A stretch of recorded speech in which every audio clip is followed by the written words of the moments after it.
Hello students, today we are going to study chapter number 16 of our business studies. It is about cost, it is about sales, it is about revenue, it's about scale of production and break-even analysis. It also gives you knowledge about economies of scale, diseconomies of scale. Let's go further. So we'll start with the classification of cost. And what are the classifications of cost? So before classification of cost, we should know that costs are divided into four, that is called fixed cost, variable cost, total cost, and average cost. Let us study them one by one. Costs which do not change with the level of output, such as rent.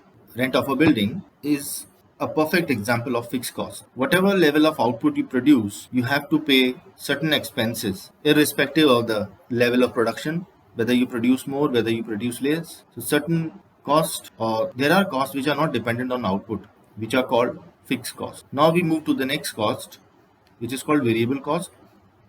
These costs are directly proportionate to output, and the best example is raw material. If you want to produce more, you need more raw material. If you want to produce less, you need less raw. It's a simple formula. I hope the concept of fixed cost and variable cost are clear. Let us move to the next element, which is called total cost. So total cost is the sum of fixed cost and variable. So if you sum fixed cost and variable cost, you will get. Now we come to the next cost, which is called average cost. Average cost is nothing but a cost of producing a single unit of output is called average cost. This is the amount which tells us how much we spent on producing a single unit of product. This is called average cost. So I hope you have understood fixed cost, variable cost, total cost, and average cost. Let us move to the next slide. This slide further explains us about what is average cost. Average cost can be calculated by these two elements, total cost, which is divided by number of units. So for example, suppose fixed cost is $2,000, variable cost is 3,000. How this 3,000 has come? We are producing actually 1,000 units. And since we are producing 1,000 units, if we divide this 1,000 unit by the amount, you will get 3 rupees per unit. So the variable cost is 3 rupees per unit. I request you to understand the concept clearly right now because this will be required later. So here comes a total cost, which is a sum of fixed cost and variable cost. Now if you want to calculate average cost and apply this formula, you will get 5,000 divided by number of units, that is $5 per unit. So for practice, there are some questions with the solutions. You can solve these questions. Students are requested to solve this question and get these answers. You should know what is profit. So profit is a difference between revenue and total cost. As per the chapter, the next concept which is discussed is types of economies of scale. Before we go ahead, we should know what is economy of scale. The concept of economy of scale says that if you produce more, the cost per unit reduces. So let us understand one by one various types of economies of scale. So we'll start with the proper understanding of economy of scale, and as per the definition, it says the reduction of average cost as a result of increase on scale of operation. If you produce 5,000 units and later you increase your output to say 8,000 units, so what happens? Your fixed cost remains same, and that causes the reduction of average cost. That is the reason your average cost declines, and that phenomena is considered as economy of scale. When you achieve this economy of scale, you are also blessed with these 5 economies, which are financial, managerial, marketing, purchasing, and technical economies. So we'll start with the first economy, financial economy.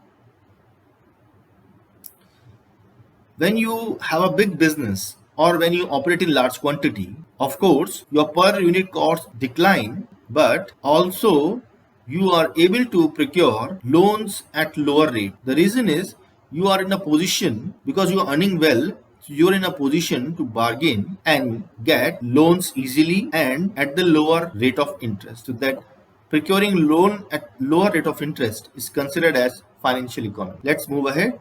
and come to the next type of economy, which is called technical economy. So those who operate in large quantity or large businesses have access to latest technology. They can use latest softwares, latest designs. They can also have CAD and CAD and CAM. So they enjoy this facility. So that is the second benefit you can avail if you use economy of scale or you focus on economy of scale. That is when you produce in large quantity. Let's go to the next slide, which tells further about types of economy, and this is called managerial economy. So when you are earning well, naturally you can hire better people for your business. Managerial economy says that only. As a business grows, it often employs specialist managers for every department and improve the quality of business decision making, minimum mistakes, and this is done by specialists. So that is why these specialists make few mistakes, and this way a company, a business achieves better and grows well. Another type of economy we can see here is purchasing economy. Naturally, when you demand or when you order large quantity, you can bargain on price. So when you demand product or demand raw material in bulk, so you get discounts from your suppliers. So this is called purchasing economy. So purchasing economy is achieved when you make a bulk order, and this is also called bulk buying economy. Purchasing economy is also known as bulk buying economies. Next is marketing economy. As you know, marketing economy is like a fixed cost, because whether you produce 5,000 unit or you produce 20,000 unit, the marketing expenses will be same. Plus, when you sell more product, you can use better ways of doing marketing. So as the market economy says that if you produce large quantity, you're not supposed to increase the marketing cost. Marketing will be same whether you produce 5,000 unit or you produce 500 unit. So as your output increases, the average cost on marketing also decreases. So that is in marketing economy.